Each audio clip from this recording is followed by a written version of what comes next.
আসসালামু আলাইকুম সবাইকে। ওয়ালাইকুম আসসালাম। আমাকে সবাই একসাথে সালাম দিচ্ছ। আমি আশা করি তোমরা সবাই বেশ ভালো আছো। আলহামদুলিল্লাহ আমিও ভালো আছি।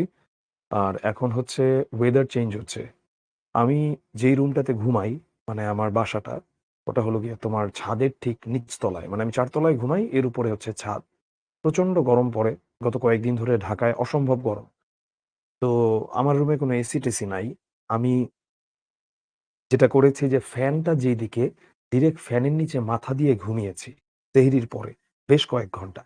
এটার পর থেকেই গতকাল থেকে আমার বেশ ঠান্ডা, ঠান্ডা ভাব, গলা ব্যথা, নাক দিয়ে পানি পড়া মানে এগুলো শুরু হয়ে গেছে। তো আমি আজকে চেষ্টা করছি যতটুকু সেফ থাকা যায়, যতটুকু সেফ থেকে ক্লাস নেওয়া যায়। মানে সেফ থাকা বলতে রোজার দিন আসলে ক্লাস নেওয়াটা কিন্তু খুব কঠিন। অনলাইন ক্লাস নেওয়া অফলাইন ক্লাসের চেয়েও বেশ কঠিন। কারণ অনলাইন ক্লাসে হচ্ছে অনেক বেশি এনার্জি যায় অফলাইন ক্লাসের চেয়ে। তো রোজার দিনেও ঘন্টার পর ঘন্টা আমরা ক্লাস নিচ্ছি শুধু তোমাদের জন্যই। তো আমরা এক্সপেক্ট করব যে তোমরা হচ্ছে তোমাদের জায়গা থেকে সর্বোচ্চটুকু দিবা। তাহলে আমাদের এই কষ্টটা সার্থক হয়। একজন আমাকে ইফতারের দাওয়াত দিচ্ছে খিলগাঁওয়ের গোরানে। মাহিম, আমি জানি না তুমি হয়তোবা গোরানে থাকো। তো কোনো এক সময় ইনশাআল্লাহ দেখা হয়ে যাবে তোমার সঙ্গে। গোরানের শাহী মসজিদের এই দিকটাতে আমার নামাজ পড়া হয়। তো দেখা হয়ে যাবে ইনশাআল্লাহ।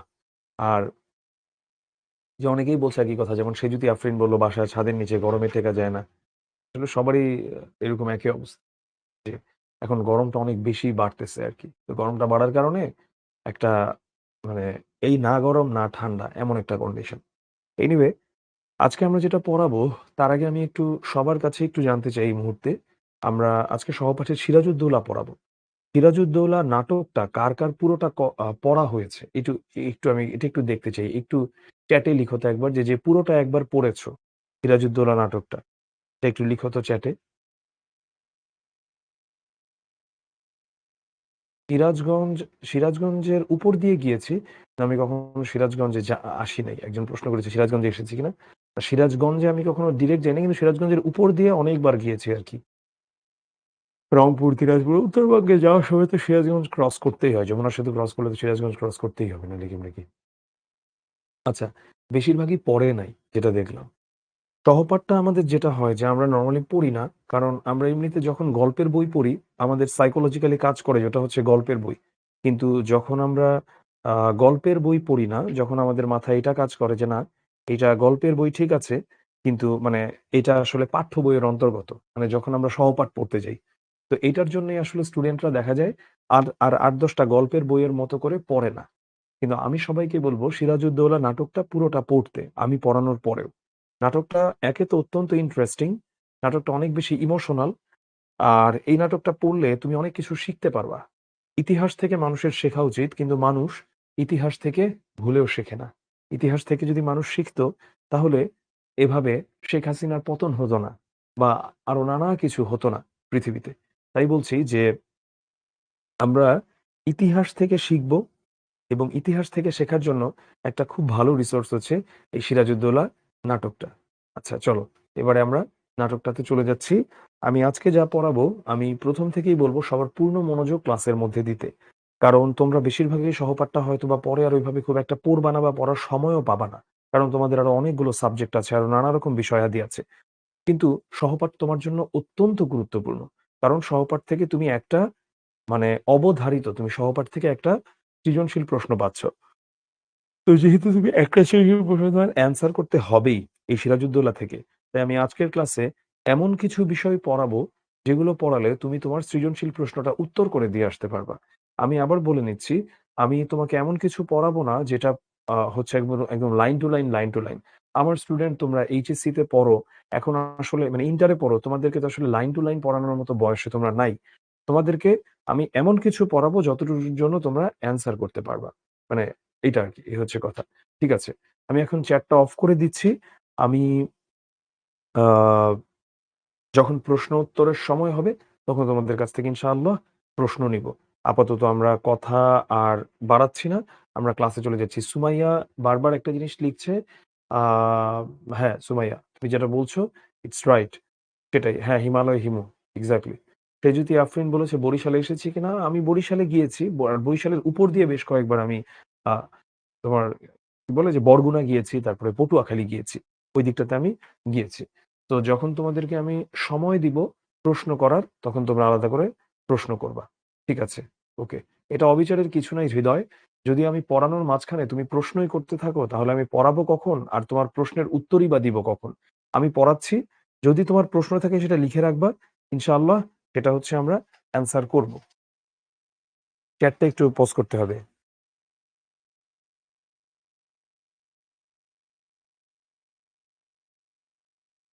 এখানে মাউস, আচ্ছা মাউসের এক্সেস আছে না? এখান থেকে ও আচ্ছা এই যে এইটা, এটা, এটা ঠিক আছে, ঠিক আছে। ঠিক আছে। ওকে। হ্যাঁ, হইল না? ঠিক আছে। ওকে। হুম। তো এবারে তোমরা মনোযোগ দাও, খুব ভালো মতো মনোযোগ দাও। আমরা ১ম এ সিরাজউদ্দৌলা নিয়ে পড়াবো। তার আগে সিকান্দার আবু জাফর নিয়ে অল্প একটু আমরা পড়ব। সিকান্দার আবু জাফর জন্মেছিলেন ১৯১৯ সালে এবং তিনি মৃত্যুবরণ করেন ১৯৭৫ সালে। তিনি জন্মেছিলেন ১৯১৯ সালে এবং মৃত্যুবরণ করেন ১৯৭৫ সালে। সিকান্দার আবু জাফর মূলত ছিলেন একজন, এখানে উনি কবিতা লিখেছেন, নাটক লিখেছেন। কিন্তু এখানে আমরা তার নাট্যকার সত্তাটা নিয়ে কথা বলব। যেহেতু আমরা এখানে তার লেখা কোনো কবিতা পড়ছি না, আমরা বরং তার লেখা একটা নাটক পড়ছি। তিনি ১৯শে মার্চ ১৯১৯ সালে জন্মগ্রহণ করেন মূলত সাতক্ষীরাতে। তার পিতামাতার নাম এখানে দেওয়া আছে এবং আ তাদের কার পদবী কি ছিল সেটাও দেওয়া আছে। তো এগুলো আমি পড়াবো না আলাদা করে খুব একটা। কারণ এগুলোতে তো বোঝানোর কিছু নাই। তিনি বাংলা একাডেমি পুরস্কার পান ১৯৬৬ সালে এবং ১৯৮৪ সালে তিনি একটা হাস্যকর পদক পান। সেটা হলো মরণোত্তর ২১শে পদক। এই বছরও দেওয়া হয়েছে বেশ কিছু মানুষজনকে। যেমন তার মধ্যে আমার স্যার রয়েছেন প্রয়াত ডক্টর আকবর আলী খান স্যার। কিন্তু এটা আমি যে বললাম যে ধরো কেন হাস্যকর হাস্যকর? ২১শে পদক অবশ্যই অনেক বড়, সবচেয়ে বড় রাষ্ট্রীয় সম্মাননা আমাদের দেশে। কিন্তু মরণোত্তর কেন? যখন সেই ভদ্রলোক জীবিত ছিলেন, তখন তাকে দিলে তিনি ওটা দেখে যেতে পারত। আসলে যেই মুহূর্তে তুমি মরো, তোমার কবরের জীবন শুরু হয়, সেই মুহূর্তে জিনিসটা হয়ে যায় কি এমন যে আসলে কিছুই যায় আসে না। তোমাকে এখানে ২১ এ পদক দিল, না তোমাকে বাংলা একাডেমি পদক দিল, আসলে কিছুই যায় আসে না তোমার কাছে। তো তার কাব্যগ্রন্থ, নাটক, উপন্যাস, গল্প গ্রন্থ নিয়ে অনেক কথাবার্তা বলা হচ্ছে, বলা হয়েছে এবং এখানে তার অন্যান্য বিষয়াদি নিয়েও লেখা হয়েছে। তো এখানে সিরাজউদ্দৌলা নাটকের গুরুত্বপূর্ণ কিছু শব্দার্থ এবং টীকা নিয়েও হচ্ছে দিয়েছি। তো এগুলো আমি আলাদা করে এখন পড়াবো না, শব্দার্থ ও টীকা। এটা পড়াইলে randomly কিছুই বুঝবা না। আমি আজকে যেই কাজটা করব, সেই কাজটা হলো আমি সিরাজউদ্দৌলা নাটকের ব্যাকগ্রাউন্ড নিয়ে বলবো, সিরাজউদ্দৌলা নাটকের ক্যারেক্টার গুলো নিয়ে বলবো এবং কি ধরনের সৃজনশীল এসে থাকে তোমাদেরকে তেমন কিছু সৃজনশীল প্র্যাকটিস করাবো। এটা করলেই তোমরা, আমি গ্যারান্টি দিতে পারি ইনশাআল্লাহ তোমরা সৃজনশীলে অন্তত ১০ এ ৯ তুলে আসতে পারবা। কেন আমি বাকি ১ মার্কসের গ্যারান্টি দিতে পারবো না? কারণ জ্ঞানমূলক অনেক জায়গা থেকে করতে পারে। আর এত বড় একটা নাটক, এইটার কোন কোনা ঘুপচি থেকে জ্ঞানমূলক প্রশ্ন করবে সেটার গ্যারান্টি আসলে আমার পক্ষে কেন কারো পক্ষেই দেওয়া সম্ভব নয়। কিন্তু, কিন্তু সাধারণত যেটা হয়ে থাকে যে কিছু নির্দিষ্ট বিষয়াদি থেকেই জ্ঞানমূলক এসে থাকে। তো তুমি এটাও ধরে রাখতে পারো, আজকের ক্লাস থেকেই তুমি তোমার জ্ঞানমূলকেরও কমন পেয়ে যাবা। মানে মোটের উপর বলতে পারি যে ১০ টা জিনিসেরই তুমি কমন পেয়ে যাবা। আচ্ছা, আমি একটু আমার মাফলারটা পরে নেই। আমি আ গলায় আমার খুবই ঠান্ডা লাগছে, খুবই খারাপ লাগছে। তো আমি, তোমাদের কাছে মনে হতে পারে যে গরমকাল, কিন্তু আমরা যখন স্টুডিওতে ক্লাস নেই, এখানে তো আসলে এসি দেওয়া। এখানে আমার বেশ ঠান্ডা লাগছে। এবং গলায় ঠান্ডা লাগা মানে আমার কথা বলতে কষ্ট হচ্ছে। তো আমি এজন্যই এখন একটু সেফ সাইড এ থাকার জন্য মাফলারটা নিয়ে নিলাম। পলাশীর যুদ্ধ, এটা নিয়ে আমরা জানি। এখন আমরা পলাশীর যুদ্ধের ব্যাকগ্রাউন্ডটা একটু জানাটা আমাদের ইম্পোর্টেন্ট যে পলাশীটা কি? এটা হচ্ছে ভারতের পশ্চিমবঙ্গ রাজ্যের নদিয়া জেলার সদর শহর কৃষ্ণনগরের প্রায় ৫০ কিলোমিটার উত্তরে ভাগীরথী নদীর তীরে অবস্থিত একটা গ্রাম। নদিয়া জেলাটা কোথায়? নদিয়া জেলাটা হলো গিয়ে যেখানে তোমার আমাদের দেশের আ চুয়াডাঙ্গা, চুয়াডাঙ্গার পরের ওই পাশের জেলাটা হচ্ছে নদিয়া। বাংলাদেশের সঙ্গে ভারতের একটা স্থলবন্দর রয়েছে গেদে। ওই গেদে স্থলবন্দরটা হয়েছে ওই চুয়াডাঙ্গাতে। তো তোমার, হ্যাঁ, চুয়াডাঙ্গাতে। তো ওই গেদের এই মানে এই পাশে হলো গিয়ে চুয়াডাঙ্গা। আর তুমি বর্ডারটা ক্রস করে ওই পাশে গেলে হচ্ছে নদিয়া।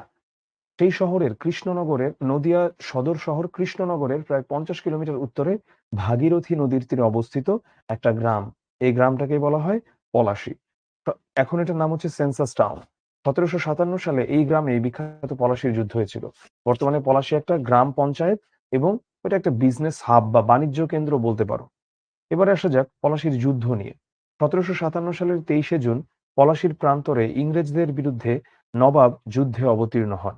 যুদ্ধে উভয় পক্ষের সৈন্যবহর সম্পর্কে জানা যায় যে ইংরেজ পক্ষে সৈন্য সংখ্যা ছিল ৩,০০০, কামান সংখ্যা ছিল গোটা ১০-এর, ব্যবহৃত হয়েছে ৮টি। পক্ষান্তরে নবাবের সৈন্য সংখ্যা ৫০,০০০, কামান সংখ্যা ৫০টির বেশি। যুদ্ধক্ষেত্রে নিষ্ক্রিয় থাকায় যুদ্ধে নবাব পরাজিত হন এবং ইংরেজরা জয়ী হয়। তাহলে আমরা দেখছি যেখানে নবাবের সৈন্য ছিল ইংরেজদের চেয়ে ৪৭,০০০ সংখ্যায় বেশি। কারণ নবাব ৫০,০০০, ইংরেজরা ছিল ৩০,০০০। কামান ছিল হচ্ছে ওদের কত? ওদের ছিল মাত্র ১০টার মতো। তার মধ্যে ৮টা ব্যবহৃত হয়েছে। আর নবাবের কাছে ছিল ৫০টা। কিন্তু এরপরেও কেন নবাব হারেন? আমরা এই সিরাজউদ্দৌলা পড়ানোর আগে এটার জিস্টটা একটু বলে নেই। মীর জাফর এই শব্দটা আমাদের দেশে গালি হিসেবে ব্যবহৃত হয়। শুধু আমাদের দেশে নয়, বাংলা ভাষায়। তো মীর জাফর, যিনি হচ্ছেন নবাবের সেনাপতি ছিলেন, তিনি এখানে মূলত যুদ্ধটাকে নিষ্ক্রিয় করে দেবার মূল ভূমিকা পালন করেন। কিন্তু এর আগে ঘটনাটা আরো অনেক বড়। নবাবের বিরুদ্ধে দীর্ঘ সময় ধরেই প্রাসাদ ষড়যন্ত্র চলছিল। আমাদের ইতিহাসটায় আরেকটু পেছনে ফিরে যেতে হবে। আমাদের চলে যেতে হবে আলীবর্দী খাঁর কাছে। যিনি হচ্ছেন সম্পর্কে নবাবের নানা ভাই। তার কোনো পুত্র সন্তান ছিল না। তার ৩ মেয়ে। সেই ৩ মেয়েকে বিয়ে দিয়েছিলেন তার বড় ভাইয়ের ৩ ছেলের সঙ্গে। অর্থাৎ তাদের চাচাতো ভাই-বোনের মাঝে বিয়ে হয়েছে। মানে নবাবের বাবা এবং মা সম্পর্কে আবার চাচাতো ভাই-বোন। তো বিয়ে দেবার পরে ঠিক আছে, ভালো কথা। কিন্তু তিনি যখন তার আ মানে রাজ্যর ভারটা তো কারো হাতে ন্যস্ত করতে হবে। তো কারণ সবারই সময় ফুরিয়ে যায়, মানুষ পৃথিবী থেকে চলে যায়। তো আলীবর্দী খাঁ প্রচন্ড পছন্দ করতেন তার এই নাতিকে। সিরাজউদ্দৌলাকে তিনি এটা দিয়ে গেলেন। কিন্তু সিরাজউদ্দৌলার যে খালা, আপন খালা, সে হচ্ছে তোমার ঘসেটি বেগম। ঘসেটি বেগম এটা মানতে পারলেন না। তার প্রচন্ড রকম ইগোতে লাগলো। ঘসেটি বেগম ছিলেন একটা দুশ্চরিত্রা মহিলা। তার ক্যারেক্টার প্রবলেম ছিল এবং পরকীয়া প্রেম করে বেড়াতেন এবং আরো নানাবিধ অভিযোগ তার বিরুদ্ধে আছে। এমনকি সম্পর্ক স্থাপন করেছেন তার যেই পরকীয়া প্রেমিক, এটারও কথা আছে। আলীবর্দী খাঁ যেটা করান তার সেই পরকীয়া প্রেমিককে তার নাতির মাধ্যমে হুকুম করায় তাকে হচ্ছে হত্যা করায়। তো সবকিছু মিলিয়েই হচ্ছে উনি ক্ষেপা ছিলেন সিরাজউদ্দৌলার উপরে। ফলশ্রুতিতে উনি সিরাজউদ্দৌলার এই সিংহাসনে আরোহণটাকে মেনে নিতে পারেন নাই। আরো একটা কারণ ছিল যে উনার সন্তানকে চেয়েছিলেন যে উনার সন্তান হচ্ছে নবাব হবে এবং উনার সন্তান ছিল একটা গাঞ্জাখোর, একটা নেশাখোর। তো উনি তখন এক্সপেক্ট করেছিলেন যে উনার সন্তানটা যেহেতু নেশাখোর, তো ওইটা থাকবে একটা নামে মাত্র সম্রাট বা নবাব, আর বাকি যা কাজ করার আমিই করব। কিন্তু তার এই আশায় গুড়ে বালি। তার এই আশাটা পূরণ হয়নি। এবং দেখো, উনি নিজে ছিলেন নিঃসন্তান।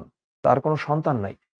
তিনি যেই ছেলেটাকে পালক পুত্র হিসেবে নিয়েছিলেন, ওইটা ছিল নবাব সিরাজউদ্দৌলারই আপন আপন ভাই।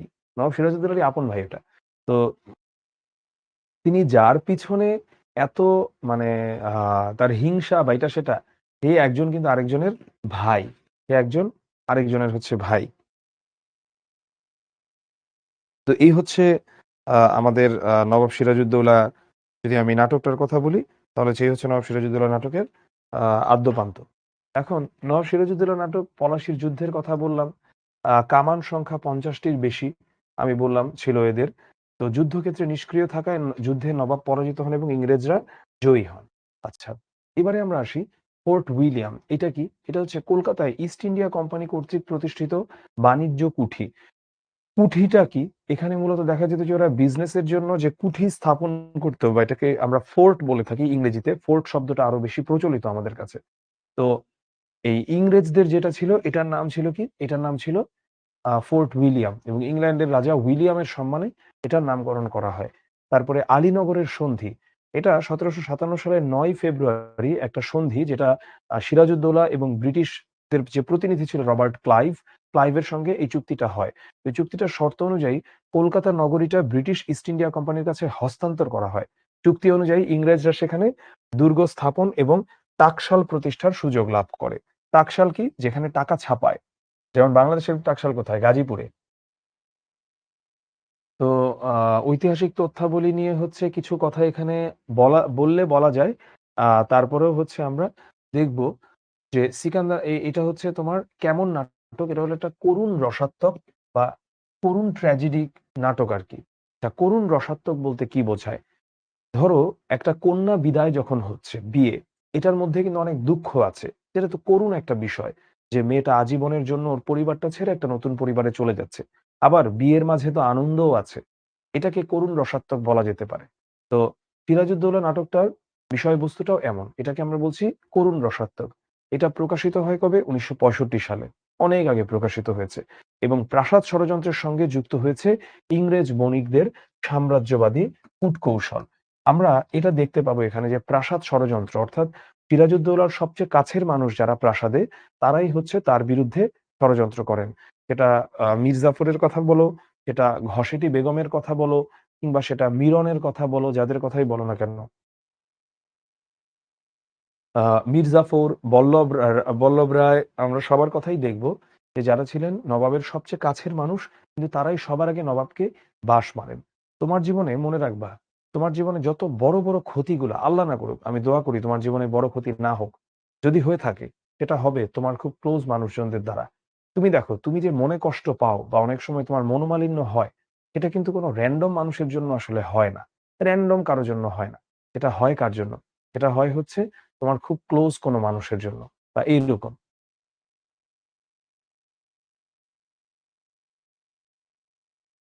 আচ্ছা। তারপরে আ এখানে বেশ কিছু তথ্য দেয়া আছে। এই তথ্যগুলো আসলে আলাদা করে প্রয়োজন নাই এখন আমার পড়ানোর, কিন্তু আমি তোমাদের জন্য দিয়ে দিয়েছি এবং তোমাদেরকে এটাও বলে দেই তোমরা ক্লাস শেষে যখন স্লাইডটা পাবা, এই স্লাইডটা তোমাদের জন্য একটা খুব গুরুত্বপূর্ণ রিসোর্স হিসেবে থাকবে।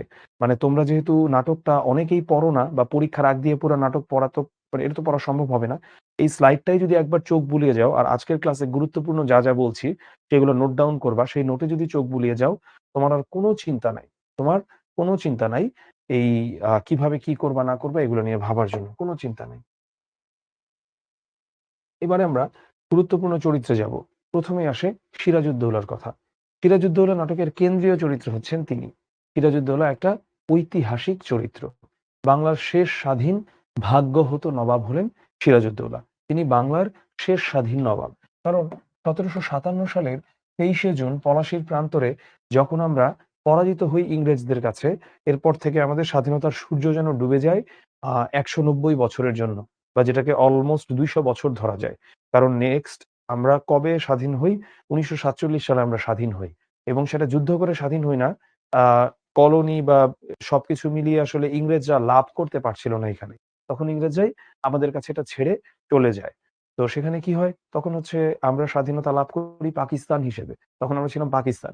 পরবর্তীতে আমরা মানে বাংলাদেশীরা জাতি হিসেবে আবার স্বাধীনতা লাভ করি ১৯৭১ সালে। ইংরেজরা তখন তো শুধু আসলে এই অঞ্চলটা ছেড়ে যায় নাই, অনেক অঞ্চলই ছেড়ে গেছে। যেমন ধরো ইন্ডিয়া, মানে ইন্ডিয়া, পাকিস্তান আমরা তো এক অংশই ছিলাম পুরাটা। ইন্ডিয়াকে আলাদা করে যুদ্ধ লাগে নাই। তারপরে ধরো শ্রীলঙ্কাকে ১৯৪৮ সালে ছেড়ে চলে গেছে। এমন আরকি। তো এইখানে আমরা দেখতে পাই যে ১৭৫৬ সালের ১০ই এপ্রিল যখন নবাব আলীবর্দী খাঁ মারা যায়, তখন সিরাজউদ্দৌলা বাংলা, বিহার, উড়িষ্যার সিংহাসনে বসেন। বিহার এবং উড়িষ্যা এগুলো হলো ভারতে অবস্থিত। তাই উনি যেই অংশের নবাব ছিলেন ওটা কিন্তু বাংলাদেশের মতো না। এটা আরো অনেক বড় জায়গা। কারণ এখানে এই সমগ্র বাংলা ছিল এবং তার মধ্যে বিহার ছিল এবং তার মধ্যে উড়িষ্যাও ছিল। সে সময় তার বয়স ছিল মাত্র ২৩ বছর। এটাও একটা শেখার বিষয়।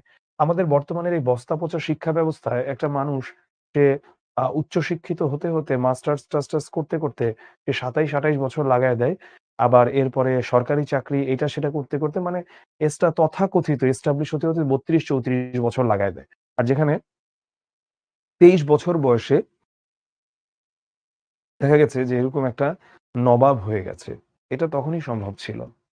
তিনি ছিলেন স্বাধীনচেতা তেজস্বী যুবক। রাজত্বের ১ম দিকে তিনি যথেষ্ট সাহস ও দৃঢ় সংকল্পের পরিচয় দেন। তবে শাসক হিসেবে তার প্রধান দুর্বলতা ছিল কি? প্রধান দুর্বলতা ছিল মূলত সরল চিন্তা। তিনি অত্যন্ত সরলভাবে চিন্তা করতেন। আর এর ফলে যেটা হয়েছে যে তিনি একের পর এক দেখেছেন যে মির্জাফর কিংবা ঘসেটি বেগমদেরকে ভুল করতে এবং তারা ধরাও খেয়েছেন উনার বিরুদ্ধে কুচক্রান্ত করে, কিন্তু তিনি সেগুলোকে পাত্তা দেন নাই।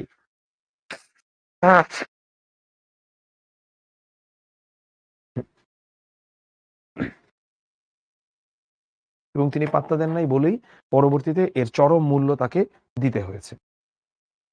শাসনভার গ্রহণের শুরু থেকে সিরাজকে প্রাসাদ ষড়যন্ত্র ও ইস্ট ইন্ডিয়া কোম্পানির দৌরাত্ম্যের মতো দুটি প্রধান সমস্যার সম্মুখীন হতে হয়। আলীবর্দী কর্তৃক সিংহাসনের উত্তরাধিকারী হিসেবে সিরাজের মনোনয়ন তার জ্যেষ্ঠ কন্যা ঘসেটি বেগম ও মেজ কন্যার পুত্র শওকত জং মেনে নিতে পারেননি। ঘসেটি বেগম চেয়েছিলেন শওকত জং সিংহাসনের উত্তরাধিকারী হোক, ফলে তারা সিরাজের বিরুদ্ধে প্রাসাদ ষড়যন্ত্র শুরু করেন। ঘসেটি বেগম তার বিপুল ধন সম্পত্তি ও প্রতিপত্তি নতুন নবাবের বিরুদ্ধে ব্যবহার করেন। রাজবল্লভ এদেরকে সে সাথে নেয়। জগৎ শেঠ, রায় দুর্লভ এদের সাথে সলা পরামর্শের মধ্য দিয়ে ঘসেটি বেগমের উনার প্রাসাদটা ছিল মতিঝিল প্রাসাদ অবরোধ করেন এবং ধনরত্ন সহ তাকে নবাবের প্রাসাদে নিয়ে আসেন। মানে এটার খবর পেয়েছিলেন সিরাজউদ্দৌলা, তখন তাদেরকে দেখো একবার কিন্তু উনি নিয়ে আসলো, কিন্তু আলটিমেটলি লাভের লাভ কিছু হয় নাই, উনি কখনোই করা হয় নাই এদের সাথে, বাট যেটা তার করা হবার প্রয়োজন ছিল। তো যখন নবাব সিরাজউদ্দৌলা চন্দননগরে দেখা যায় যে ইংরেজরা কলকাতায় আর ফরাসিরা চন্দননগরে নতুন দুর্গ নির্মাণের কাজ শুরু করেন, এগুলো সবই ইন্ডিয়াতে। তো নবাব সিরাজউদ্দৌলা দুর্গ নির্মাণের কাজ বন্ধ করার জন্য ওদেরকে তখন কমান্ড করেন। ফরাসি বণিকরা চন্দননগরে যদিও বা দুর্গ বন্ধ করে বা দুর্গ তৈরি করাটা বন্ধ করে, কিন্তু কলকাতার যে গভর্নর ছিলেন অর্থাৎ ইংরেজদের, সে হচ্ছে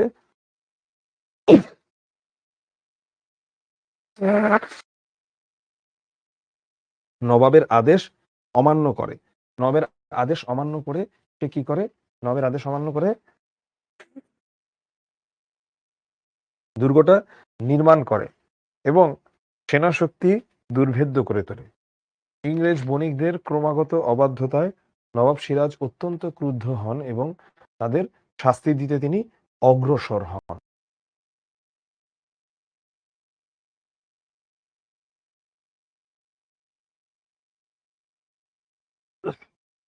প্রথমে তিনি কাশিম বাজার কুঠি অধিকার করেন। দেখি নবাব তখন ওদের বিরুদ্ধে কঠোর হওয়া শুরু করলো এবং অস্ত্র আমদানির অভিযোগে তিনি ওয়াটস এবং এদেরকে বন্দি করেন কলেট না ক্লেটন। এরপর কলকাতার ফোর্ট উইলিয়াম দুর্গ আক্রমণ করেন। ইংরেজরা নবাব সৈন্যকে বাধা দিতে ব্যর্থ হয়। তো এইভাবে আমরা দেখি যে হ্যাঁ, ড্রেক তার সহযোগীদের নিয়ে মেয়েদের জাহাজে পালিয়ে গিয়ে আশ্রয় নেয়। সেখানে তিনি হলওয়েলকে আটক করে বাংলার বুকে দাঁড়িয়ে বাংলার বিরুদ্ধে অস্ত্র ধরার স্পর্ধা ইংরেজ কোথা থেকে পেল সেই কৈফিয়ত চান। মানে কাহিনী নানাভাবে চলতে থাকে, চলতে থাকে, চলতে থাকে। তারপরে দেখা যায় কলকাতার নাম পরিবর্তন করে আলীনগর রাখা হয় এবং মানিক চাঁদকে সেখানকার শাসনভার অর্পণ করে নবাব মুর্শিদাবাদে ফিরে আসেন। তো এভাবে কাহিনী চলতে থাকে।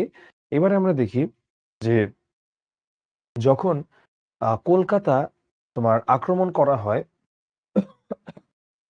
কলকাতা আক্রমণ করার পরে খুব সহজেই তারা কলকাতা অধিকার করে ফেলে, কারণ মানিকচাঁদ কোনো প্রকার বাধা দেয় না। তো খবর পেয়ে সিরাজ পর্যাপ্ত সংখ্যক সৈন্যসহ কলকাতা অভিযানে আসেন, কিন্তু নবাবের সৈন্যাধ্যক্ষেরা নবাবকে আপোস করতে বলেন। নবাবও সিদ্ধান্তহীনতায় ভুগে অবশেষে ইংরেজদের সঙ্গে সন্ধি করেন। এই সন্ধিটা আলীনগর সন্ধি নামে খ্যাত। আমরা দেখতে পাই পুরো কাহিনীটা জুড়ে যে নবাবের যারা হচ্ছেন সহচর ছিলেন বা কাছাকাছি মানুষ ছিলেন, তারা একের পর এক এরকম কুবুদ্ধি দিতেন নবাবকে, কারণ তারা চেয়েছিলেন ব্রিটিশরা যখন ক্ষমতায় বসবে তার সঙ্গে ওদেরকেও ক্ষমতায় বসাবে। বাঙালি প্রচন্ড রকম আত্মকেন্দ্রিক এবং স্বার্থপর একটা জাতি। কেন সে জীবনে মানে বাঙালি জাতিগতভাবে বড় কিছু করতে পারে না সারাদিন ফেসবুকে নিজের দুর্নাম করা ছাড়া?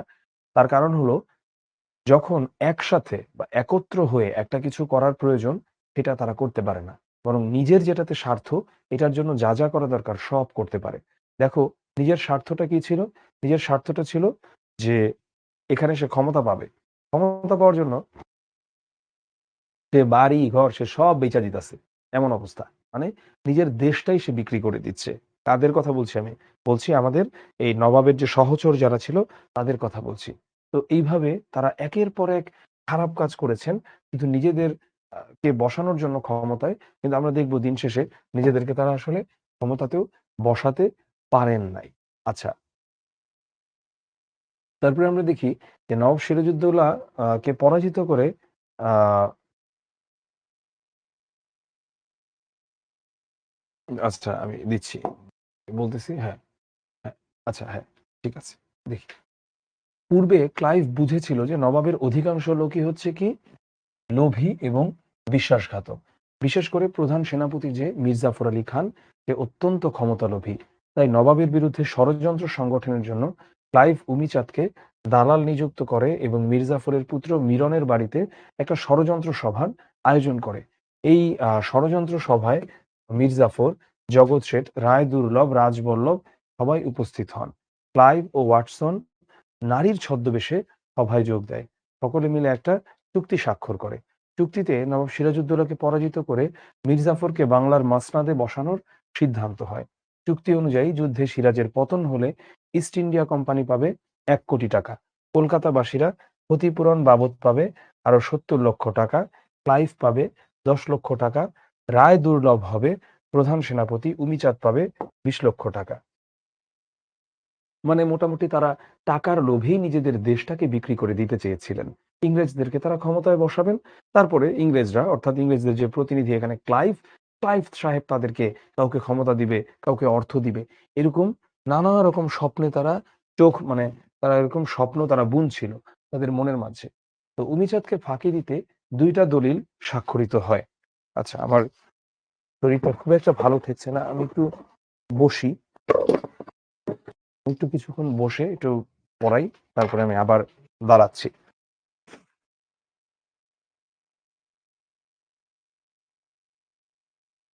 আমরা দেখি যে কি করে উমিচাঁদকে ফাঁকি দিতে ২ টা দলিল স্বাক্ষরিত হয়।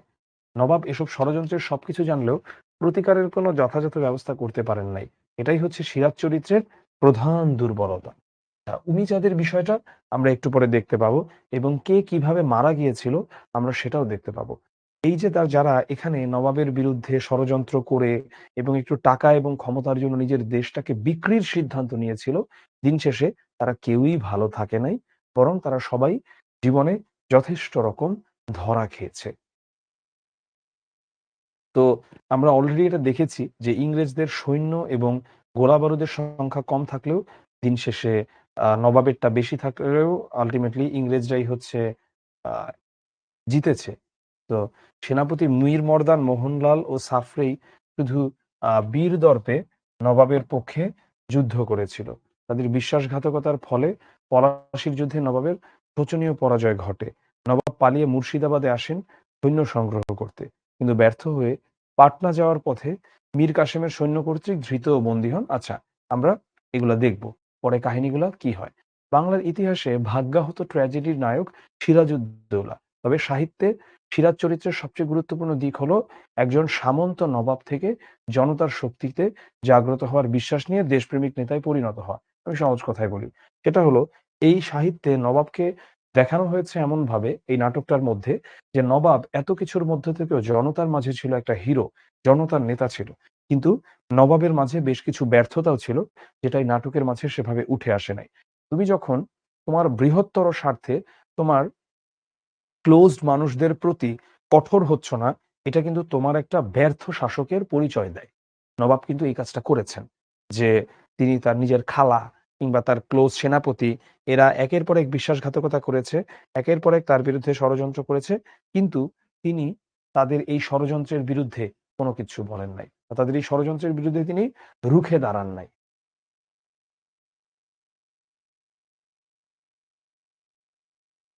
এবারে আমরা আলীবর্দী খাঁকে নিয়ে পড়ব। আমি এখানে যতটুকু দিয়েছি তোমরা আলীবর্দী খাঁয়ের ১ম ডিটেইলসটা একটু পড়ো। তোমরা জাস্ট এই স্ক্রিনে যা আছে সেটা হচ্ছে ১ মিনিট একটু পড়ো। তারপরে আমি বাকি কথাটা তোমাদেরকে বলছি।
এবারে আমরা আলীবর্দী খাঁকে নিয়ে কিছু তথ্য জানব, যার প্রকৃত নাম ছিল মির্জা মোহাম্মদ আলী।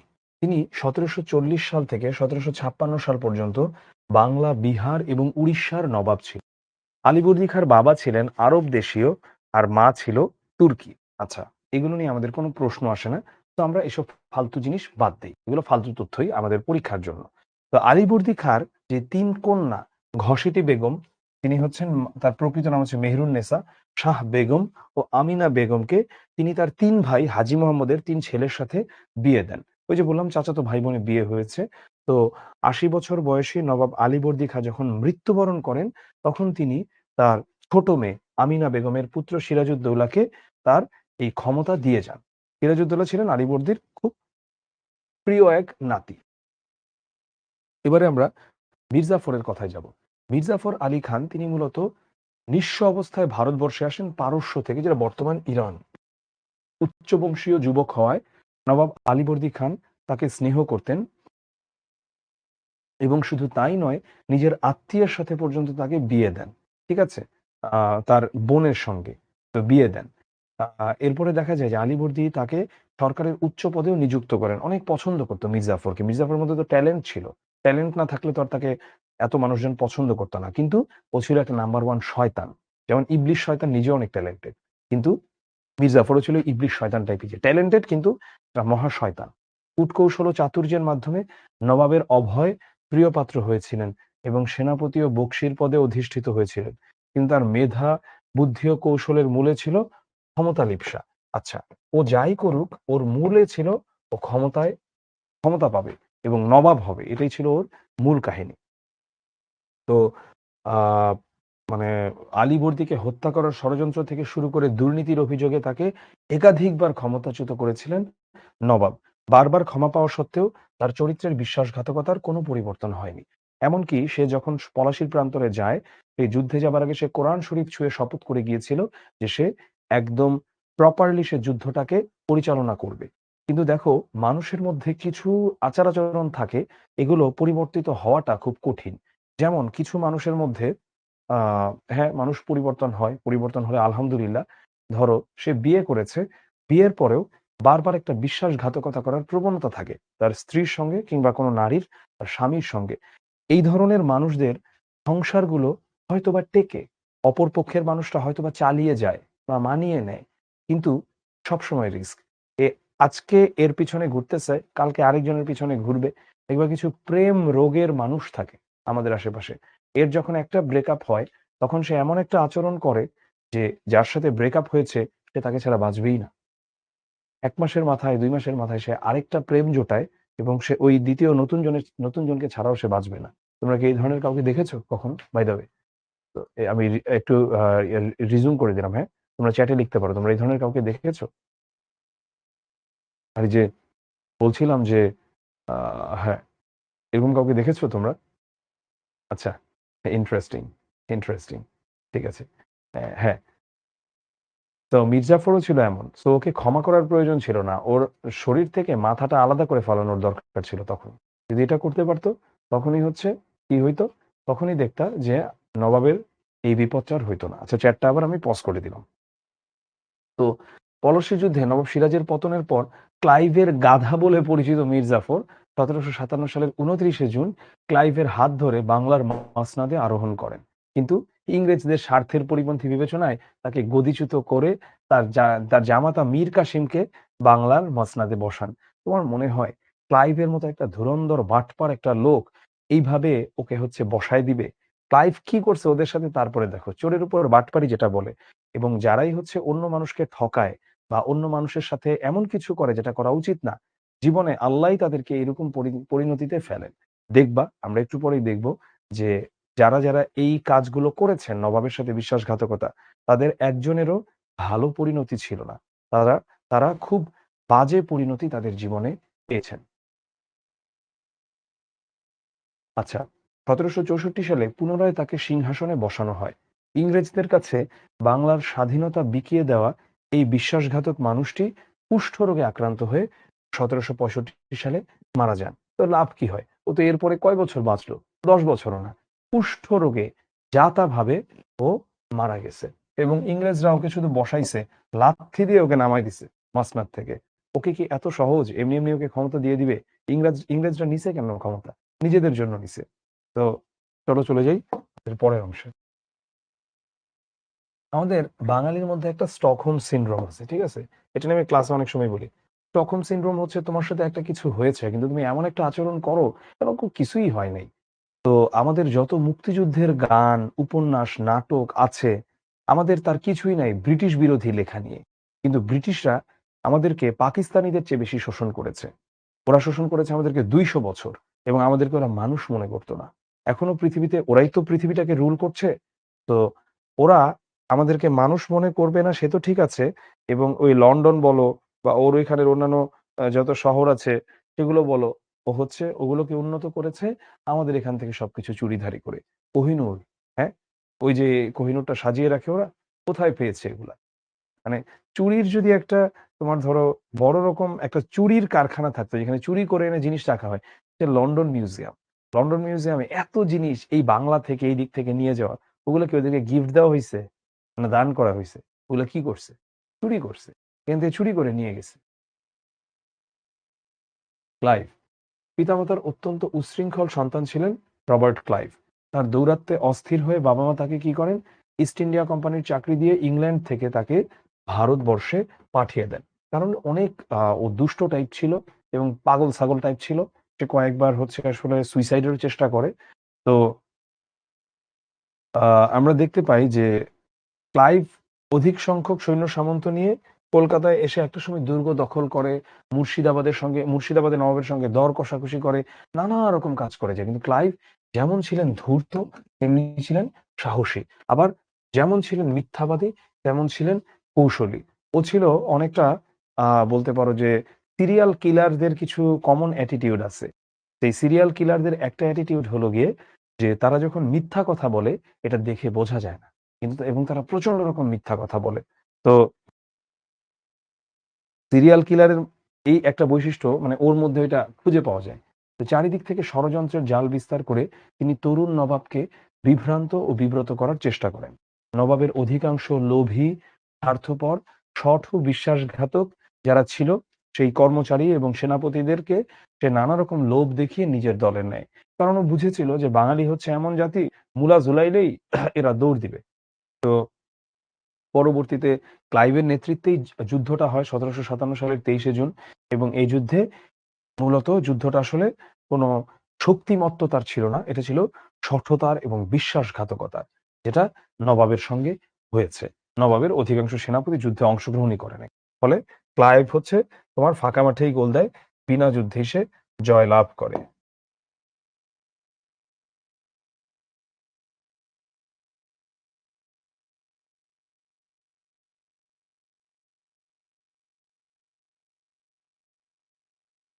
উমিচাঁদ উমিচাঁদ লাহোরের অধিবাসী শিখ সম্প্রদায়ের লোক ছিলেন। লাহোরের অধিবাসী ছিলেন এবং তিনি শিখ সম্প্রদায়ের লোক ছিলেন। উমিচাঁদ ছিলেন একজন শিখ।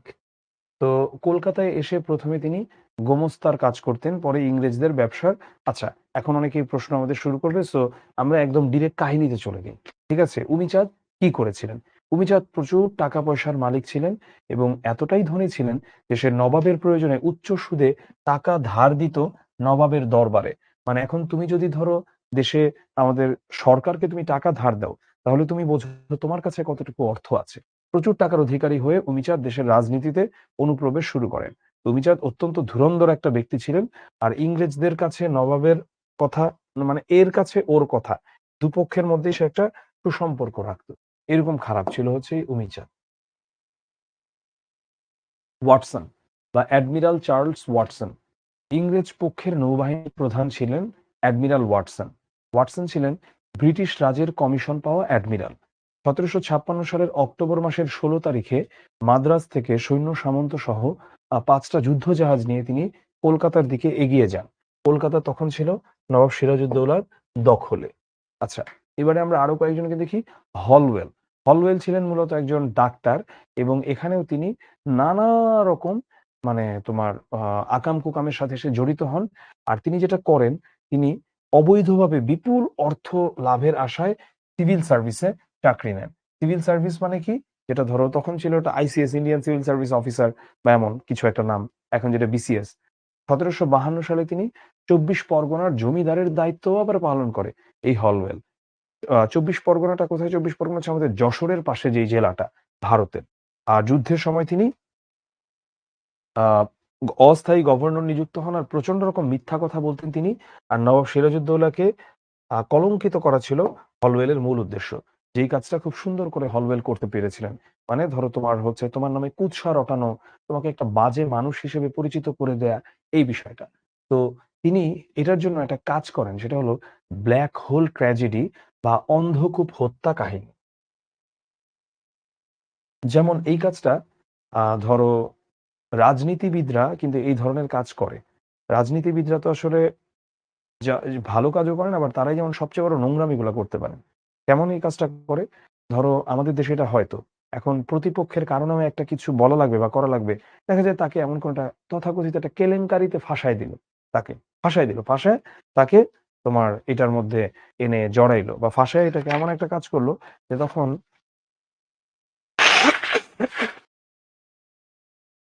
ফাঁসানোর পরে তোমার মানে কি করার আছে তোমার?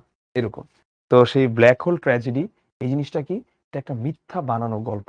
এটা তিনি বলেছিলেন যে নবাব নাকি দুর্গ জয় করে ১৮ ফুট লম্বা এবং ১৫ ফুট চওড়া একটা ঘরে ১৪৬ জন ইংরেজকে বন্দী করে রাখেন এবং যেই ঘরের চারদিক ছিল বন্ধ। তো সকালে দেখা গেল ১২৩ জন ইংরেজ নাকি মারা গেছেন। অথচ তখন দুর্গতে ছিলই না এত পরিমাণে সৈন্য। তো আর এমন ছোট একটা ঘরে ১৪৬ জন মানুষ কিছুতেই জায়গাও হয় না। ঠিক আছে? তো এইটা হচ্ছে হুম, না এটা ১২৩ ঠিকই আছে। হুম। তো জায়গাও হওয়া সম্ভব নয়। কিন্তু তিনি এইরকম একটা কাজ তিনি করেন। শুধু তাই নয়, এই যে তিনি ব্ল্যাক হোল ট্র্যাজেডির জন্য তিনি ওখানে মনে করো একটা স্মৃতিস্তম্ভ বা একটা মূর্তি টাইপ কিছু বানিয়েছেন। যেটা দেখে মানুষ জানতে পারে, আয় হায়! নবাব এত খারাপ কাজ করছিল। যাই হোক পরবর্তীতে কলকাতা থেকে এটা আসলে গভর্নর ওয়ারেন হেস্টিংস এই মনুমেন্টটা সরায় দেন। মনুমেন্ট কি? সেটা হলো পুরো স্মৃতিস্তম্ভ। যেটা দেখে আমাদের কোনো একটা স্মৃতির কথা মনে পড়ে। যেমন তুমি শহীদ মিনারের কথা বলতে পারো, তুমি আমাদের স্মৃতিসৌধের কথা বলতে পারো, এরকম আরকি। ঘসেটি বেগম। ঘসেটি বেগম কে? ঘসেটি বেগম হচ্ছে মূলত নবাব আলীবর্দী খাঁর বড় মেয়ে। তার আরেকটা নাম হচ্ছে মেহেরুন্নেছা। তো আলীবর্দী খাঁর বড় ছেলে আলীবর্দী খাঁর যে ভাইয়ের ছেলের সাথে বিয়ে দিছে বড় ছেলে নওয়াজিশ মোহাম্মদ শওকত জং, তার সঙ্গে তার বিয়ে হয়। তাদের কোনো সন্তান ছিল না। তাই তিনি ছোট বোন আমিনা বেগমের ছেলে অর্থাৎ সিরাজউদ্দৌলার ভাই একরামউদ্দৌলাকে তিনি পোষ্যপুত্র মানে পালক নেয়। এবং তার প্রত্যাশা ছিল একরামউদ্দৌলা নবাব হলে নবাবের মা হিসেবে সেই পরিচালনা করবেন সবকিছু। কিন্তু একরামউদ্দৌলা বসন্ত রোগে আক্রান্ত হয়ে অকালে মৃত্যুবরণ করলে ঘসেটি বেগম নৈরাশ্যে আক্রান্ত হন। তিনি নিজে শাসন কার্য পরিচালনা করতে পারতেন না। শাসন কার্য পরিচালনা করতেন তার সেনাপতি হোসেন কুলি খাঁ। এই আসো হোসেন কুলি খাঁ। এই হোসেন কুলি খাঁর সাথে ছিল আবার তার অবৈধ সম্পর্ক। হোসেন কুলি খাঁর সঙ্গে ঘসেটি বেগমের অনৈতিক সম্পর্ক ছিল বলে অনুমান করা হয়। ফলে আলীবর্দী খাঁর নির্দেশে সিরাজউদ্দৌলা হোসেন কুলি খাঁকে হত্যা করেন। ঘসেটি বেগম এই হত্যাকে কখনোই মেনে নিতে পারেননি। তাই তিনি সিরাজউদ্দৌলার প্রতি সর্বদাই ছিলেন প্রতিশোধ পরায়ণ। তিনি নানা কৌশলে নবাব সিরাজের বিশ্বাসঘাতক যারা ছিল মানে যেই কর্মচারীগুলা ছিল এবং যারা অন্যান্যরা ছিল তাদের সাথে সম্পর্ক রেখে চলছিল। ১৭৫৭ সালে পলাশীর যুদ্ধে ঘসেটি বেগম ও তার দলবলের বিজয় হলেও আর ১০ জন বিশ্বাসঘাতকের মতো তার পরিণতিটা ছিল খুবই কষ্টের। প্রথমে তাকে কি করা হয়? ঢাকায় পাঠানো হয়। পরে মিরনের চক্রান্তে তাকে বুড়িগঙ্গা ও শীতলক্ষ্যার মাঝখানে ফেলে তাকে হত্যা করা হয়। তুমি ভাইবো না ঘসেটি বেগম এত চক্রান্ত করছে, চক্রান্ত করে আল্টিমেটলি কামের কাম কিছু করতে পারছে। ওকে হচ্ছে নদীর মধ্যে ফেলে মেরে ফেলে। মিরনটাকে? মিরন হচ্ছে ওর বাপের মতোই শয়তান। মীর জাফরের পোলা।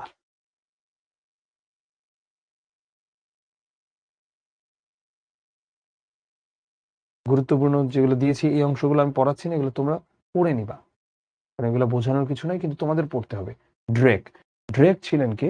তিনি ছিলেন কলকাতার ইস্ট ইন্ডিয়া কোম্পানির গভর্নর এবং আ কলকাতা তিনি আক্রমণ করেন। সিরাজউদ্দৌলা যখন কলকাতা আক্রমণ করেন, সরি ১৭৫৬ তখন নবাবের আক্রমণের মুখে টিকতে না পেরে সে প্রাণ ভয়ে সঙ্গী সাথীদের ফোর্ট উইলিয়াম দুর্গে ফেলে তিনি নৌকায় চড়ে কলকাতা ছেড়ে তিনি পালিয়ে যান। তো পুনরায় ক্লাইভ কলকাতা অধিকার করলে ড্রেক গভর্নর হিসেবে দায়িত্বভার গ্রহণ করেন। কিন্তু পলাশীর যুদ্ধের পর কোম্পানি ড্রেকের পরিবর্তে ক্লাইভকে কলকাতার গভর্নর নিযুক্ত করে। পলাশীর যুদ্ধে জয়লাভের পর গভর্নর ড্রেককে মীর জাফর তার রাজকোষ থেকে 2,80,000 টাকা দিয়েছিলেন। এবার আসি মানিক চাঁদ। এটা ছিলেন নবাবের অন্যতম সেনাপতি। আর বিশ্বাসঘাতক মানিক চাঁদ সেও ইংরেজদের সাথে সবসময় সংযোগ রক্ষা করে চলতো। এবারে আসি জগৎ শেঠ। জগৎ শেঠ নামটা শুনলেই কেমন মনে হয় না? শেঠ মানে শেঠ মানে হচ্ছে যে টাকা আমদানি করে বা বিপুল অর্থের অধিকারী।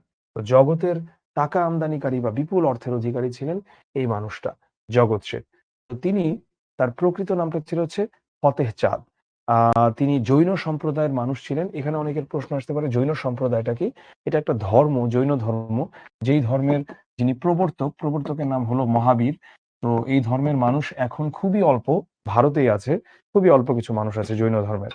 তো জায়ানিজম যেটা, সরি ওই জায়ানিজম অন্য জিনিস, মানে যেটা ইহুদিদের জায়ানিজম বলা হয় ওইটার সাথে এটা মিলায়ও না, এটা একটা আলাদা ধর্ম, জৈন ধর্ম।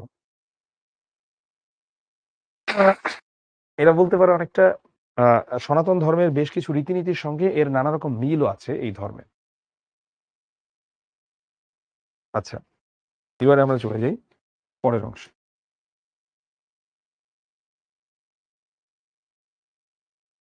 তিনি খুব স্বাভাবিকভাবে মনে করেছিলেন যে নবাব আলীবর্দীর মৃত্যুর পর নবাব সিরাজউদ্দৌলা তাদের বশীভূত থাকবেন, কারণ তার বেশ কিছু ভূমিকা আছে। আলীবর্দী খায়ের জীবনেও তার অনেক ভূমিকা ছিল এবং ব্যবসা বাণিজ্যের ক্ষেত্রে অবৈধ সুযোগ সুবিধা দিবে, কিন্তু সিরাজউদ্দৌলা বেশ সৎ ছিলেন, তিনি এটা দেন নাই। এটার জন্যই হচ্ছে জগৎ শেখ বিশ্বাসঘাতকদের সঙ্গে হাত মেলান এবং সিরাজউদ্দৌলার পতনে নিষ্ঠুর ভূমিকা পালন করেন। আমিনা বেগম। আমিনা বেগম হচ্ছে সিরাজউদ্দৌলার মা এবং আলীবর্দী খাঁর ছোট মেয়ে। আহ, তার হচ্ছে ৩টা সন্তান ছিল। এটা হলো মির্জা মোহাম্মদ সিরাজউদ্দৌলা, আমরা জানি সিরাজউদ্দৌলার কথা, একরামউদ্দৌলা যাকে হচ্ছে পোষ্য হিসেবে নিয়েছিল ঘসের বেগম, আর হচ্ছে মির্জা হামদি।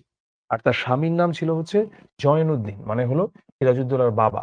তো দুর্ভাগ্যজনক যে স্বামী জয়নুদ্দিন ও পুত্র সিরাজউদ্দৌলার জীবনের চরম দুর্ভাগ্যের সঙ্গে তার জীবনটাও আষ্টে পৃষ্ঠে এই দুর্ভাগ্যেই জড়িয়ে ছিল।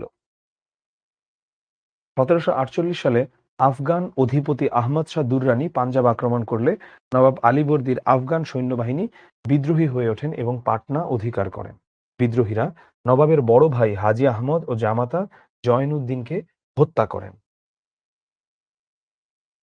অতি অল্প বয়সে বিধবা আমিনা বেগম, ওই যে কারণ যে ওখানে তো মারা গেল, ওখানে তো মারা গেল ওই ওর হাজবেন্ড, সিরাজউদ্দৌলার মাতা হিসেবে সে শান্তি লাভ করতে পারেন নাই। তারপরে হচ্ছে দেশ বিদেশি বিশ্বাসঘাতকদের চক্রান্তে যখন নবাব পরাজিত হয়, তো একটা হাতির পিঠে তার মরদেহ নিয়ে এলে স্বাভাবিক মা তো দিক বিদিক জ্ঞান শূন্য হয়ে যায় আর্তনাদ করতে করতে, তার ছেলেকে শেষবারের মতো দেখতে ছুটে আসে লাশটা দেখতে, কিন্তু সেই লাশটাও তাকে মির্জাফরের লোকেরা দেখতে দেয় না এবং তাকে নির্যাতন করে মারতে মারতে তাকে ঘরের ভেতরে পাঠিয়ে দেয়। আমিনার এক পুত্র একরামউদ্দৌলা যে আগেই বসন্ততে মারা যায়, আর পলাশীর যুদ্ধে সিরাজউদ্দৌলা তো বিশ্বাসঘাতকতার শিকার হয় এবং তার কনিষ্ঠ পুত্র, ছোট পুত্রটা বেঁচে ছিল মির্জা হামদি, এটাকে হচ্ছে মিরনের আদেশে নির্মমভাবে হত্যা করা হয়। আর আমিনা বেগমকে হাত পা বেঁধে নদীতে ফেলে দিয়ে তাকেও নির্মমভাবে হত্যা করা হয়। এই যে বারবার মিরনের কথা বলছি, যে হচ্ছে মীর জাফরের পোলা, ও হচ্ছে একটা নাম্বার 1 বদমাইশ ছিল, একটা ক্যারেক্টারলেস ছিল, নানা রকম নারী কেলেঙ্কারির সাথে জড়িত ছিল। ও যখন সিরাজউদ্দৌলাকে মারা হয়, ওর আদেশেই মারা হয় সিরাজউদ্দৌলাকে। সে চেয়েছিল তখন সিরাজউদ্দৌলার বউকে সে বিয়ে করবে। সিরাজউদ্দৌলার বউকে তো সম্মতি জানাবে। মানে সিরাজউদ্দৌলার বউকে নিয়ে হচ্ছে ভাগবে। মানে যত রকম খারাপ হতে পারে ছিল হচ্ছে এই মীর জাফর এবং ওর ছেলে। এই বাংলা সিনেমার ভিলেন বা কোনো সিনেমার ভিলেনও তো খারাপ হয় না। মিরন। মীর জাফরের ৩ টা ছেলে। বড়টা হচ্ছে মিরন, মেজরটা হচ্ছে নাজমুদ্দৌলা, ছোটটা হচ্ছে সাইফুদ্দৌলা। আর ও হচ্ছে পিতার মতোই ছিল দুশ্চরিত্র, ব্যভিচারী, বললাম নিষ্ঠুর ষড়যন্ত্রকারী। মীর জাফরের সঙ্গে অন্যান্য বিশ্বাসঘাতক রাজ অমাত্যদের যোগাযোগের কাজ করতে হচ্ছে মূলত মিরন, এবং তারই ষড়যন্ত্র এবং ব্যবস্থায় মোহাম্মদী বেগ হচ্ছে কে সিরাজউদ্দৌলাকে নিষ্ঠুরভাবে হত্যা করে। এই মোহাম্মদী বেগ ছিল একটা বস্তির পোলা, ওকে উঠায় আনছিল আলীবর্দী খাঁ এবং ওকে একটা ভালো মানুষের জীবন দিছিল, কিন্তু অকৃতজ্ঞ নয়, সে রীতিমতো যে তার ভালো করেছে তার অপকার করেছে, সে হত্যা করে। মীর মর্দান। মীর মর্দানকে সিরাজউদ্দৌলার খুবই বিশ্বাসী সেনাপতি। এই যে এখন আমরা একটা ভালো চরিত্রকে পেলাম।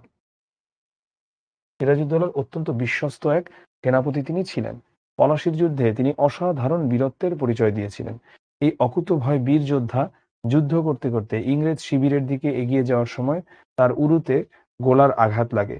মৃত্যুর কোলে ঢলে পড়ার পূর্ব মুহূর্ত পর্যন্ত তিনি যুদ্ধ করেছেন। মোহনলাল। মোহনলালকে সিরাজউদ্দৌলার অন্যতম বিশ্বস্ত সেনাপতি ছিলেন মোহনলাল। শওকত জংয়ের বিরুদ্ধে যুদ্ধ করার জন্য নবাব সিরাজউদ্দৌলা মোহনলালকে সেনাপতির দায়িত্ব দিয়ে প্রেরণ করেছিলেন।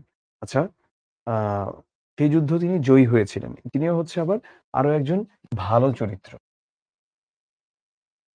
বাহিরে মোর সিরাজউদ্দৌলা মীর মদনার মোহনলাল, অন্তরে বাস করে মির্জাফর বল্লভ রায়।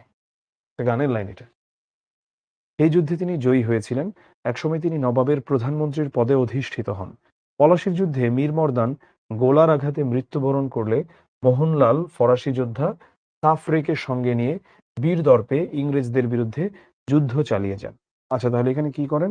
যখন তিনি মৃত্যুবরণ করেন তখন মোহনলাল ফরাসি যোদ্ধা আছে সাফরে, তাকে সঙ্গে নিয়ে বীর দর্পে ইংরেজদের বিরুদ্ধে যুদ্ধ চালিয়ে যান। এই সাফরেকেও আমরা ইতিহাসের একটা ভালো চরিত্র হিসেবে পাই, যে বিশ্বাসঘাতকতা করে নাই এবং নবাবের পক্ষ নিয়ে তারা যুদ্ধ করেছিল। তারা কারা কারা? মোহনলাল, সাফরে এবং মীর মর্দান।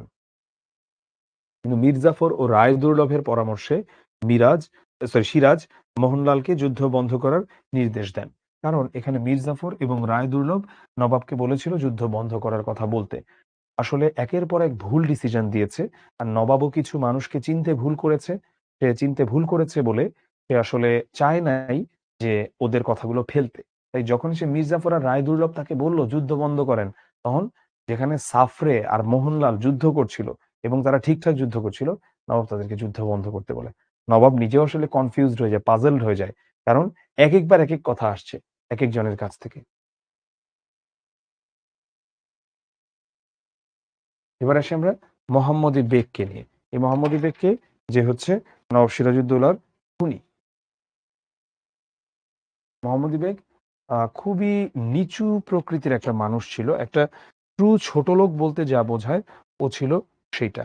এটা আমরা ওর অ্যাক্টিভিটিস গুলো দেখলে এবং ওর কাজকর্মগুলো দেখলে আসলে আমরা বুঝতে পারি যে ও কি টাইপের ছোট লোক ছিল।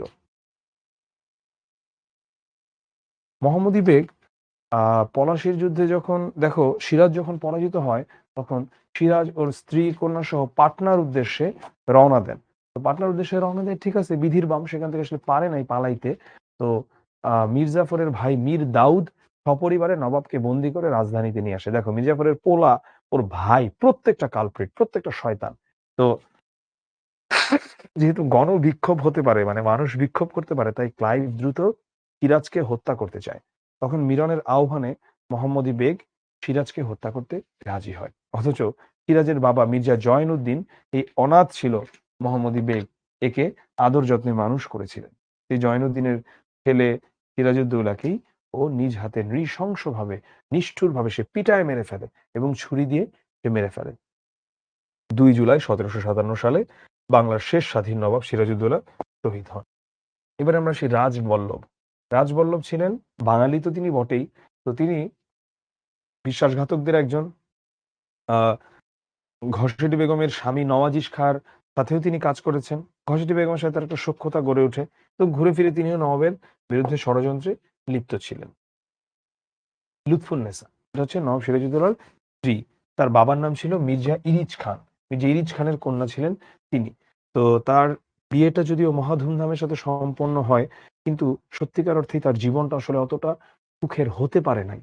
কারণ প্রাসাদ রাজনীতির সঙ্গে তার নিজের কোনো সম্পর্ক না থাকলেও তার স্বামীকে তো আসলে তিলে তিলে শেষ করে দিয়েছে।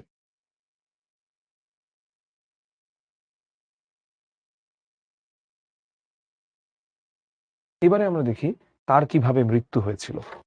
তার আগে আমি বলি, এতক্ষণ আমরা যেভাবে পড়ালাম, তোমাদের কাছে কি মনে হলো? তোমরা কেমন বুঝলা বা কি, বা স্টোরিটা কেমন কি মনে হচ্ছে? একটা রিজুম করে দিয়েছি। এতক্ষণ যা যা পড়ালাম সেখান থেকে বলো। হুম, হ্যাঁ, এতক্ষণ পড়িয়েছি, বলো। আমি চ্যাটটা ওপেন করে দিয়েছি। কেমন কি লাগলো স্টোরিটা দেখে?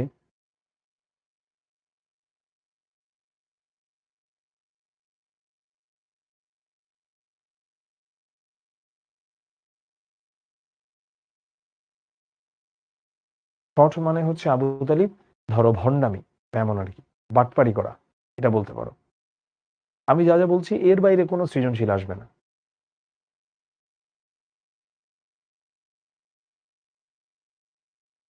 শিখ কি? ফারজানার শিখ হচ্ছে এটা একটা ধর্ম। ভারতে আছে অনেক শিখ, ভারতের বাইরেও আছে, বাংলাদেশেও আছে, কিন্তু সংখ্যা অনেক অল্প। আচ্ছা, একজন একটু বিরতি দিতে বলছে, আমরা কি একটা বিরতি দিতে পারি 10 মিনিটের নাকি?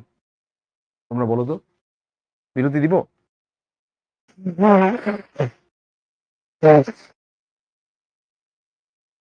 একটা 10 মিনিটের বিরতি দিতে পারি, বা নামাজ আসছে যেহেতু আগে আগে ছেড়ে দিতে পারি।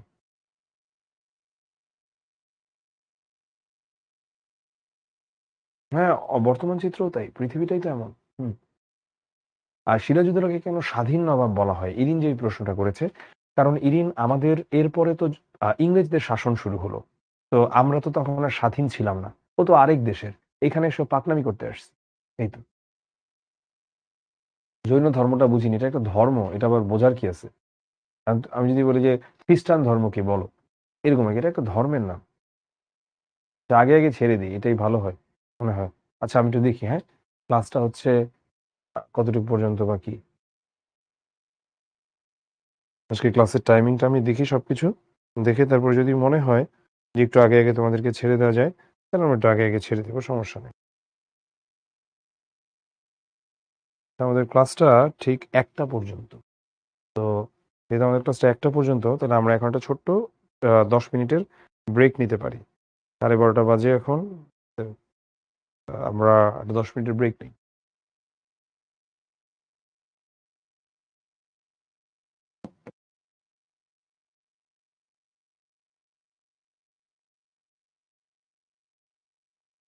ইনশাল্লাহ ঠিক 11টা 41-এ ফিরবো, এবং খুব গুরুত্বপূর্ণ কিছু জিনিস প্র্যাকটিস করাবো। তো তোমরা কেউই ক্লাস থেকে যাবে না, আমরা জাস্ট একটা 10 মিনিটের বিরতি নিচ্ছি, যেহেতু সবাই চাচ্ছ। আচ্ছা, স্যার, আমি তো জানতাম কেউ কারো কিছু চুরি করে কখন কোনো কিছুতে সফল হয় না, তবে ইংরেজরা কিভাবে পাচ্ছে? আহ কঠিন প্রশ্ন। সফলতার অনেক রকম সংজ্ঞা আছে। ওরা যেটা করেছে ওরা কোনো মানুষের মতো কাজ করে নাই, এটা হচ্ছে কথা। তাহলে আমরা একটু একটা পজ দিই, হ্যাঁ, 10 মিনিটের জন্য আমরা এই চ্যাটটা একটু পজ দিচ্ছি। ইনশাল্লাহ ঠিক 11টা 41 আমরা ফিরে আসছি। আমি সবাইকে চাই।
এই জন্য আমি আসলে অনেক সময় ব্রেক দিতে চাই না, এই যে ব্রেক দিছি 100 স্টুডেন্ট নাই।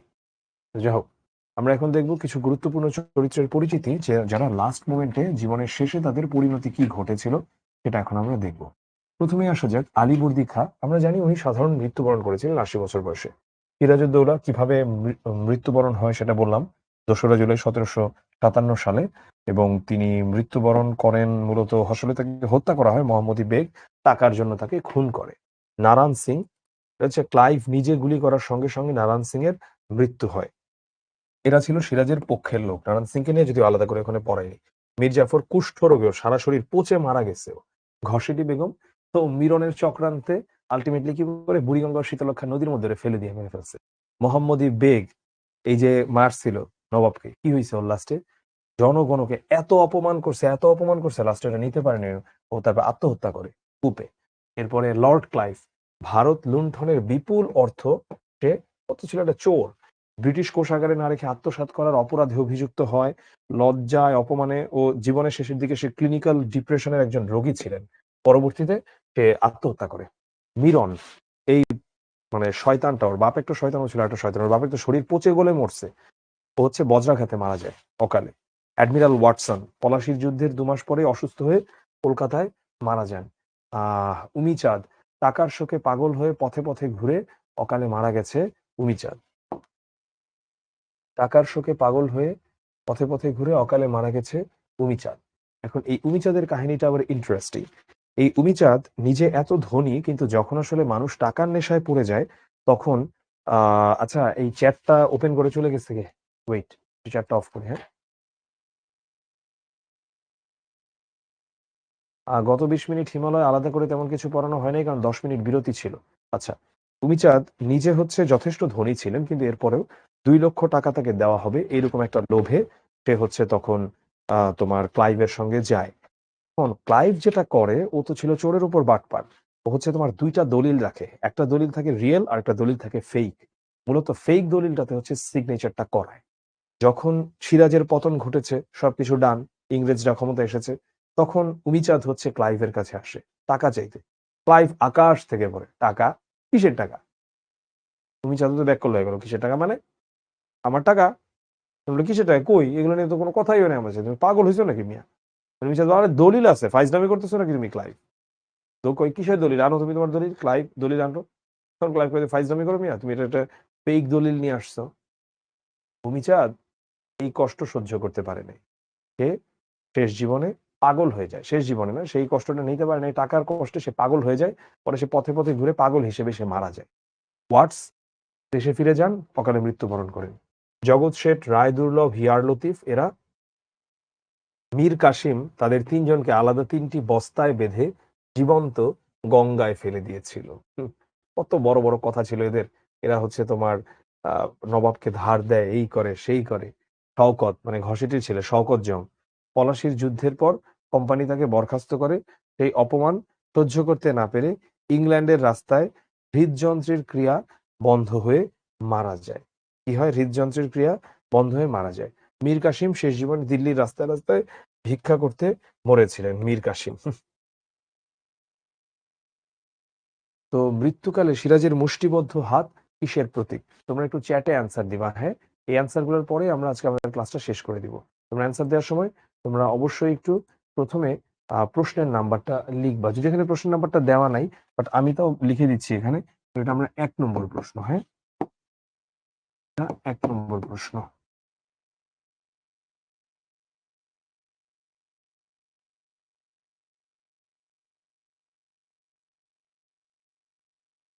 আচ্ছা, প্র্যাকটিস বুকটা আপলোড হবে ইনশাআল্লাহ, এটা নিয়ে চিন্তা নিও না তোমরা। এটা ছিল অন্তিম প্রচেষ্টা। এটা অনেকেই সি কেন দাগাচ্ছ আমি বুঝলাম না। মুষ্টিবদ্ধ হাত, অন্তিম প্রচেষ্টা মানে শেষ চেষ্টা এটা। ঠিক আছে, 2 নম্বরটা অ্যান্সার করো। সিরাজউদ্দৌলাকে দ্য ব্রেভেস্ট সোলজার কে আখ্যা দিয়েছিল? আচ্ছা, এটা আসলে বেশিরভাগই মানুষই পারবা না।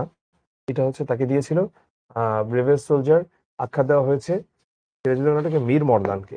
তা আমি একটু বলে দিই না, কারণ আমার মনে হয় তোমরা যেহেতু এতটা গভীরভাবে পড়ো নাই, বেশিরভাগই এখন আন্দাজে অ্যান্সার দিতে থাকবে। আমার এতদিনের ভুল সংশোধন করার এই শেষ সুযোগ আমাকে নিতে হবে। সিরাজ কোন প্রসঙ্গে কথা বলেছিলেন? সিরাজ মূলত যুদ্ধক্ষেত্রে নিজেই সরাসরি অংশগ্রহণ করবেন, ওটার জন্য এটা বলেছিলেন। সিরাজউদ্দৌলা নাটকে স্ট্যান্ডিং লাইক পিলার্স বলতে কি বোঝানো হয়েছে? এটা বোঝানো হয়েছে নবাবের সৈন্যদের। তারা স্ট্যান্ডিং লাইক পিলার্স মানে তারা দাঁড়িয়ে ছিল পিলারের মতো, তারা আলটিমেটলি যুদ্ধ করে নাই, এটাই বুঝিয়েছে। এখন থেকে কারো শান্তিতে আর কোন রকম বিঘ্ন ঘটবে না। সিরাজউদ্দৌলা নাটকে যিনি আশা ব্যক্ত করেছেন তিনি হচ্ছেন মীর জাফর। তো সৃজনশীল প্রশ্ন এখানে ২ টা দিয়েছি। আমি আলাদা করে সৃজনশীল প্রশ্নগুলো এখন এই মুহূর্তে প্র্যাকটিস করালাম না। 47 বেজে গেছে অলরেডি। আমার নিজেরও শরীরটা একদমই ভালো ঠেকছে না। এবং যেই ২ টা সৃজনশীল আছে, তোমাদের এর বাইরে আসলে এই আঙ্গিকের বাইরে তেমন কিছু আসার মতো নাই তোমাদের পরীক্ষায়। তো তোমরা অবশ্যই এটা পড়বা। আর তোমাদের যেকোনো প্রশ্ন থাকলে আজকের ক্লাসটা নিয়ে তোমরা তোমাদের Facebook গ্রুপে প্লিজ করে দিও প্রশ্নটা। ইনশাআল্লাহ আমি তোমাদের সেই প্রশ্নের উত্তর দিয়ে দেবার সর্বাত্মক চেষ্টা করব। সবাই ভালো থাকো, সুস্থ থাকো। আর যদি হচ্ছে তোমাদের কোনো প্রশ্ন থাকে গ্রুপে ইনশাআল্লাহ উত্তর দিব। আমার শরীরটা বেশ খারাপ ঠেকছে। তোমাদের আবার দেখা হবে। দোয়া করো আমার জন্য। আল্লাহ হাফেজ। সালামু আলাইকুম।